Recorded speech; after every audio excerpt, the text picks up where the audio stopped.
Big boss 17। चलिए बात करते हैं सोमवार के वार की। मतलब कल का एपिसोड क्या था, क्या ही था। मज़ा नहीं आया कल के एपिसोड में। वही विकी अंकिता मतलब पूरा एपिसोड तो इसी में खींच दिया। बात करेंगे विकी अंकिता पे, उससे पहले बात करते हैं करण जौहर आए और करण जौहर ने कहा कि भैया लूजर स्टेशन बनाया है हमने, लूजर स्टेशन। और यहाँ पे आप खड़ा करिए उस इंसान को जो सबसे बड़ा लूजर है। अच्छा जी, मुनावर फारूकी जिनको लोग विनर देखते हैं उनको ही बता दिया लूजर। मतलब आप देख लो कितने लोगों ने मुनावर को बुलाया और कहा अरुण आयशा मन्नारा और अरुण आयशा मन्नारा, 3 हो गया। और एक किसी ने बुलाया था, समर्थ ने बुलाया था क्या? नहीं, समर्थ ने तो अंकिता को बुलाया था। अरुण मुनावर, ईशा, ईशा को कैसे भूल गई मैं, ईशा। तो इन 4 लोगों ने कहा कि भैया लूजर जो है वो है अपने मुनावर फारूकी, क्योंकि वो स्टैंड नहीं लेते। और सबका यही था कि वो अपना स्टैंड नहीं लेते हैं। जब वो अपना खुद का स्टैंड नहीं ले सकते तो वो दूसरों के लिए क्या ही स्टैंड लेंगे। और यही कारण है कि वो लूजर है। 3 नंबर पाके अभिषेक भी थे कि वो लूज़र है, लेकिन मुझे अभिषेक का समझ में नहीं है। अभिषेक ने तो हर जगह अपने लिए फ़ाइट की है और अपने लिए तो एटलीस्ट उसने फ़ाइट की ही है और वो बड़ी क्लियर नज़र भी आ रहा था। तो इस तरीके से लूज़र बताया गया मुनव्वर फारूकी को, जो कि ठीक है, स्टैंड लेने वाले उससे आप कह सकते हो, अदरवाइज़ हाँ स्टैंड तो उसने नहीं ही लिया है। उसके बाद बात करते हैं हम कि समर्थ चिंटू अपना घर से बेघर हो गया। बुरा लग रहा था यार कल चिंटू के लिए कि चिंटू मतलब बेघर हो गया घर से। और ईशा मालविया 1 सेकंड में पलटी मार के कह रही हैं अभिषेक की वजह से ही हुआ है, अभिषेक ने ही किया है ये सब कुछ, उसी की वजह से ये बाहर हुआ है। तो ईशा मालविया, आपको पता था कि कैप्टेंसी जब आती है तो कैप्टेंसी के साथ क्या आता है, और क्या आता है ईशा मालविया, वो आता है ना, क्या कहते हैं, इम्यूनिटी, है ना, इम्यूनिटी आती है। तो आपको पता नहीं था ये बात? आपको पता था, आप अड़ जाती मुनावर के आगे कि भैया मुझे तो चिंटू को ही बनाना है, या तो टास्क रद्द हो जाता या तो चिंटू आपका बन जाता। और अगर चिंटू आपका बनता तो आज इम्यूनिटी उसके पास होती और कम से कम 1 हफ्ते और वो घर के अंदर रहता। लेकिन बिग बॉस भी बड़ा सांड है भैया, क्योंकि बिग बॉस को पलटी मारने में 1 सेकंड नहीं लगता है। औरा को देखा ना आपने, मतलब औरा के पास कैप्टेंसी थी, उसके बावजूद भी बिग बॉस को घर से बाहर निकालना था औरा को। उन्होंने इम्यूनिटी नहीं दी औरा को, कहा कि नहीं नॉमिनेट कर दो सारे के सारे मिलके, और जैसे ही नॉमिनेट किया वैसे ही वो बाहर हो गया। तो बिग बॉस भी बड़ा साड़ा है, मतलब उसको भी पता है ना कि कब किसको मुझे घर के अंदर रखना है और कब किसको निकालना है। तो इम्यूनिटी भी बहुत सोच समझ के बिग बॉस देता है। तो मे भी अगर समर्थ कैप्टन होता भी तो बिग बॉस उसको इम्यूनिटी ही ना देते, ये भी हो सकता था। लेकिन ये सारी चीज़ें देखने को मिली, समर्थ घर से बेघर हो गया। और मुझे बहुत अच्छा जेस्चर लगा अभिषेक, मतलब कंटिन्यू अभिषेक उससे माफ़ी मांग रहा था, समर्थ भाई माफ़ कर दियो, समर्थ भाई माफ़ कर दियो, सॉरी यार सॉरी यार। मतलब उस बंदे ने 4-5 बार कंटिन्यू बोला है। आपने अगर देखा हो तो जब चिंटू के फादर भी आए थे तो भी वो उनसे भी कंटिन्यू माफ़िया मांग रहा था। तो उसको बहुत बुरा फील हो रहा है कि भाई उससे जो हाथ उठा है ये बहुत बड़ी चीज़ है और उससे गलती हुई, और वो वाकई में सॉरी फील करता है इस बात को लेकर के। तो वो मुझे बहुत सही लगा। और पता नहीं क्यों यार घर के अंदर ना एक अभिषेक ही एक ऐसा बंदा नज़र आ रहा है जो बड़ा प्योर नज़र आता है, जो उसके दिल में है वो बोल देता है। वो लड़ता झगड़ता जरूर है लेकिन वो प्योर नज़र आता है, बाकी लोगों की तरह वो गेम नहीं खेल रहा होता है। मतलब आजकल तो फिलहाल वो बहुत अच्छा दिख रहा है, बहुत ज़्यादा अच्छा। मतलब जिसको उसको जो बोलना रहता है वो बोल के और निकल लेता है, और वो सही बात ही बोलता है। जिस तरीके से मनारा को उसने एक्सप्लेन किया कि मनारा तू क्या, मतलब उसके आसपास भटकती रहती है और तू क्यों उसके बारे में बात कर रही है, मुनावर के कि क्यों उसके बारे में बात कर रही है, तू ना अजीब सी दिखती है। सलमान सर ने भी जब तेरे से पूछा था कि डू यू लाइक हर, तो तुमने यस बोल दिया था कि यस सर आई लाइक हर नहीं, आई लाइक हिम। तो वहाँ तुम्हारा इंटेंशन जो भी हो, लेकिन बाहर अजीब सा दिखा था कि अच्छा लाइक हिम, मतलब वो लव वाले एंगल में। देखो ये चीज़ तो हमें भी नज़र आती है कि मनारा का मुनावर के साथ वो लव वाला सीन नहीं है, लेकिन हाँ वो चाहती है कि मुनावर उसके साथ ही रहे, उसके साथ गेम खेले, ये चीज़ें वो ज़रूर चाहती है, बाकी लव वाला सीन नहीं है, ये क्लियरली नज़र आता है। तो उसने मनारा को जो सजेशन दी कि भाई तू उससे दूर रह, क्यों तू तीसरा पहिया बन के रहना चाहती है, तो वो चीज़ मुझे काफ़ी पसंद आई और मनारा को भी ये चीज़ समझ में आई कि अभिषेक जो बोल रहा है वो ठीक ही बोल रहा है। तो इस तरीके से भाई अभिषेक मुझे शाइन करता हुआ नज़र आ रहा है, मतलब वो विनर बने ना बने, लेकिन अगर आप कहो कि बिग बॉस 17 का विनर है कौन, तो एक्चुअली तो मुझे अभिषेक ही लगता है, क्योंकि अभिषेक के पास वोट कम है, तो भैया जिसके पास वोट ज़्यादा होंगे वही विनर बनेगा, और ये काफ़ी दिनों से हम देखते आ रहे हैं, तो उस हिसाब से हमको यही पता चलता है। अच्छा, मुनव्वर फारूकी और मनारा चोपड़ा इनकी बातें हो रही थी, मतलब कौन सही कौन गलत, किसने कब किसको छोड़ा, कब किसने किसका साथ नहीं दिया, ये दोनों आपस में बातें कर रहे थे। तो देखो इनके सिनेरियो में मुझे जो समझ में आता है, मुझे ये समझ में आता है कि दोनों ही रॉन्ग थे अपनी अपनी जगह पे। जैसे कि मनारा भी जब मर्जी आता था मुनव्वर से बात करती थी, अच्छी रहती थी, जब मर्जी आता था वो राइडर के पास चली जाती थी, खानजादी थी खानजादी के पास चली जाती थी, सना रईस के साथ भी एक बार बहुत अच्छी वाली बॉन्डिंग हुई थी मनारा की, है ना, तो मनारा उसके पास चली जाती थी। तो मनारा ने भी अपनी कन्वीनियंस के हिसाब से अपनी दोस्तियों को हर बार फ्लिप किया है, चेंज किया है, और हर बार वो बदली है कि अब मेरा ये दोस्त है, अब मेरा वो दोस्त है, ऐसे करके। वही मुनावर की बात करें तो मुनावर डे 1 से एक जगह पे था, क्योंकि उसको पता था कि बिग बॉस ने कहा है कि तुम मनारा के साथ रहो, तो मैं मनारा के साथ रहूंगा, जब तक कि घर के अंदर आयशा खान की एंट्री नहीं हुई। जिस दिन आयशा खान की एंट्री हुई, मुनावर यू टर्न मारा है, और यू टर्न मारने के बाद उसने मनारा को बिल्कुल छोड़ दिया, मतलब अचानक से जो कहते हैं ना वो छोड़ दिया। हालांकि उसके 2 हफ्ते पहले से ही सलमान खान कह रहे थे कि तुम मनारा को छोड़ दो, मनारा को छोड़ दो, लेकिन फिर भी मुनावर छोड़ नहीं रहा था। उसका ये था कि सर मैं अचानक से नहीं छोड़ सकता, क्योंकि वो बहुत परेशान थे, बहुत टूटे हुए थे, क्योंकि उनकी क्लास लगी हुई थी अभिषेक और मनारा की दोनों की, तो मैं उनको छोड़ नहीं सकता। लेकिन जैसे ही घर के अंदर आयशा खान की एंट्री हुई, मुनावर ने पट पलटी मारी और यू टर्न लेके बिल्कुल ही निकल लिया, और मनारा को उसने छोड़ दिया। वहाँ मनारा बिल्कुल ही पागल हो चुकी थी, परेशान हो चुकी थी कि भाई ये बंदा मेरे से बात क्यों नहीं कर रहा है। वो बात करना चाहती थी, वो पीछे पीछे पीछे पीछे उसके जाती थी, लेकिन मुनावर ने बात नहीं की।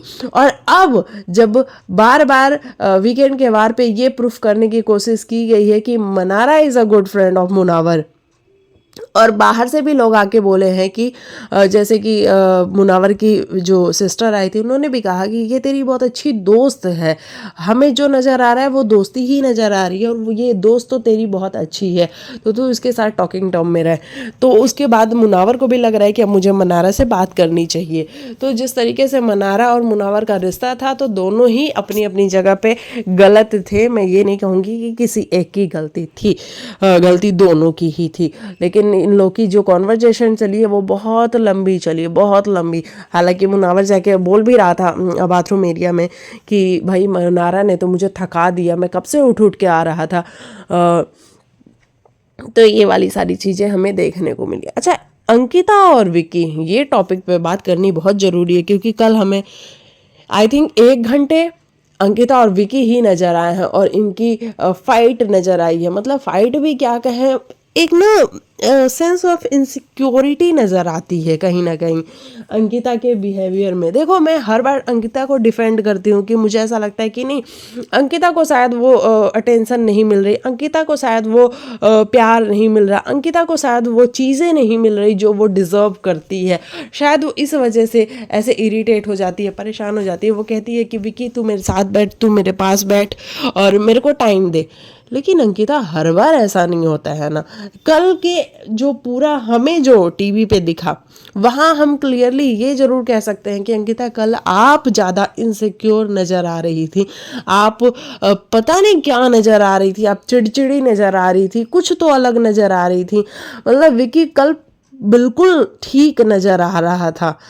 प्रोमोज पे मैंने बात करी थी, प्रोमोज को देख करके, और प्रोमोज पे मैंने बात की तो मेरा यही था कि शायद विकी वो अटेंशन अंकिता को नहीं दे रहा है, इस वजह से अंकिता परेशान है। लेकिन जब हमने एपिसोड देखा तो एपिसोड में अंकिता आप ही गलत नजर आ रही थी। आपने विकी को क्या क्या नहीं कह दिया, आपने वुमनाइजर तक उसको बोल दिया। मतलब आप समझ रहे हो आप क्या बोल रहे हो अंकिता? अगर आप एक बार बोलोगे दुनिया 1000 बार बोलने के लिए खड़ी रहेगी। आपके मुंह से एक गलत शब्द तो निकले, और वही किया आपने अंकिता, आपने एक बार बोला है, अब देखिएगा ये बातें बार बार उठेंगे कि विकी इज अ वुमनाइजर। मतलब अजीब है ना। आयशा को आप खुद तैयार करके उसके पास भेजते हो, और जब वो थोड़ा सा मस्ती कर रहा है, मजाक कर रहा है, आपको वहाँ भी दिक्कत है। आपको प्रॉब्लम नहीं है, मुझे प्रॉब्लम नहीं है, लेकिन प्रॉब्लम है भी। ये क्या है अंकिता, ये क्या है? मुझे तो भाई बिल्कुल भी कल समझ में नहीं आ रहा था कि मैं इस पे हंसूं या इसको देख के सैड हो। मुझे नहीं समझ में आ रहा था। मुझे ये लग रहा था कि अंकिता अब तुम थोड़ी देर के लिए ना शांत हो जाओ, चुप हो जाओ, मुंह बंद करके, और शांति से एक जगह पे बैठो, सोचो कि तुम जो कर रही हो वो क्या सही है। भाई वो बंदा कितना लेगा यार?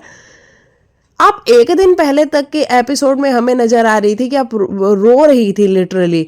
आप विकी के पैरों के पास जाके बैठी हुई थी, आप विकी को सॉरी बोल रही थी कि विकी मेरे से गलती हो गई, विकी मेरे को माफ कर दे, विकी मेरे से ये हो गया, मेरे को से वो हो गया, सॉरी सॉरी सॉरी कंटिन्यू बोल रही थी। और सडन दूसरे दिन आप मतलब उस बंदे के पीछे ही पड़ गई हो। वो हंस रहा है तो प्रॉब्लम, वो बोल रहा है तो प्रॉब्लम, वो नहीं बोल रहा है तो प्रॉब्लम, वो लेटा हुआ है तो प्रॉब्लम, बैठा हुआ है तो प्रॉब्लम, हर बात पे आपको प्रॉब्लम है।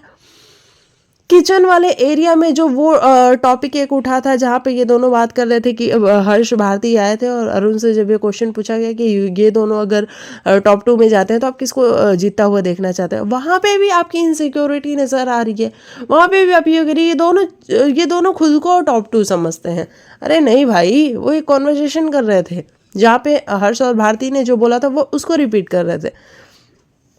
तो अंकिता आप कल बिल्कुल ही गलत नजर आई, और आपको थोड़ा सा अपने ऊपर काम करने की ज़रूरत है कि आप ऐसे स्विच तो नहीं हो सकते ना यार। फटाफट से आप स्विच हो रहे हो, जो कि मुझे समझ में नहीं आ रहा। एक सेकंड में आप विकी के पास आते हो हंसते खेलते हो, दूसरे सेकंड में आप ऐसा बिहेवियर करते हो कि वो बंदा परेशान हो जाता है।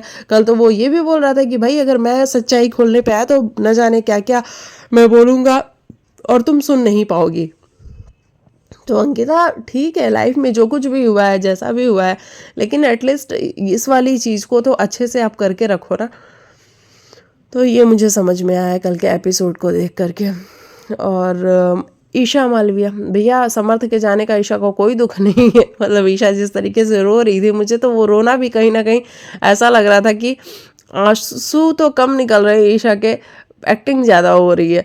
तो मुझे नहीं इतना दिखा। अगले दिन से ईशा बिल्कुल नॉर्मल हो गई, चिल हो गई, वो अपनी फिर से गॉसिप में लग गई, फिर से उसको मुनावर की, मतलब मुनावर को वो कितना एनालाइज करेगी, मेरे को ये समझ में नहीं आता। जब देखो वो डिकोड करती हुई नजर आती है मुनावर के गेम को। मुनावर को हम सबने देख लिया ईशा, मुनावर का गेम भी देख लिया, मुनावर को हम खुद भी बैठ के डिकोड करते रहते हैं।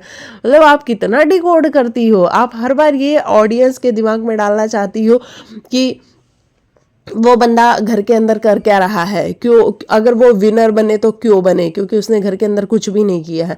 तो घर के अंदर उसने कुछ नहीं किया है, वो इसलिए नहीं किया है क्योंकि घर के अंदर जब वो आया बिग बॉस ने उसको बिल्कुल ऐसे माथे पे बैठा के रखा हुआ था अपने, क्योंकि मनारा को आगे लेके जाना था। तो मनारा मुनावर मतलब मेरे को लग रहा है कि स्टार्टिंग के तो 7-8 हफ्ते ये लोग मनारा मुनावर साथ में ही रहे हैं, और इनका गेम बिल्कुल फ्लैट लाइन की तरह चला है, जहाँ पे इनको बिल्कुल भी ना सही ना गलत ना कुछ भी नहीं कहा जाता था, बिल्कुल नॉर्मल थे ये। अचानक से आयशा की एंट्री होती है, उसके बाद से मुनावर का जो गेम होता है वो पूरा ग्राफ नीचे चला जाता है, क्योंकि मुनावर की पर्सनल लाइफ बाहर आ जाती है।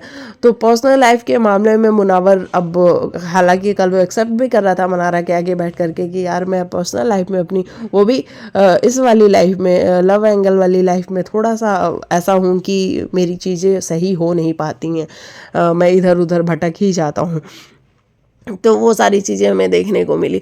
तो आप क्या बताना चाहती हो ईशा? कंटिन्यू आप मुनावा को डिकोड करती हुई नज़र आती हो। आप अपने गेम पे फोकस कर लो, बिना चुगली के अगर कोई गेम है आपका तो आप वो कर लो, हमें ज़्यादा समझ में आएगा। तो इस तरीके की कल चीज़ें रहीं। अंकिता को बहुत सेंसिबल होने की ज़रूरत है भाई।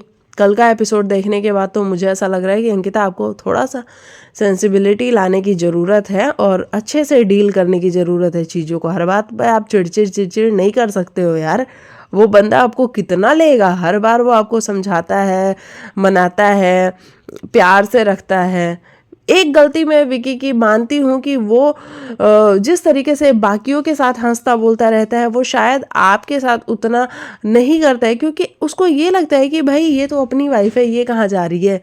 बाकी तो गेम है, गेम के पर्सपेक्टिव से भी वो लोगों के साथ हंसता बोलता बातें करता है। तो मुझे वहाँ बस विकी थोड़ा सा अजीब लगता है, अदरवाइज विकी परफेक्ट था कल। बाकी अंकिता आप ही गलत नज़र आ रहे थे। जिस तरीके से आपको हर बात से प्रॉब्लम हो रही थी विकी के, वो दिख रहा था। तो चलिए, ये रहा मेरे हिसाब से कल के एपिसोड का रिव्यू। अभिषेक शाइन करता हुआ नज़र आ रहा था भाई। घर के अंदर कोई है बंदा जो जेन्युइन है, जो इसको देख के मज़ा आता है, जो हर चीज़ को परफेक्टली बोल रहा है, वो अभिषेक है। और अगर मेरे से कोई कहे कि विनर आप इस 16 का किसको देखते हो, 16 नहीं 17 का, तो मैं कहूँगी कि मैं अभिषेक को देखती हूँ। बाकी आप किसको देखते हो कमेंट में लिखना।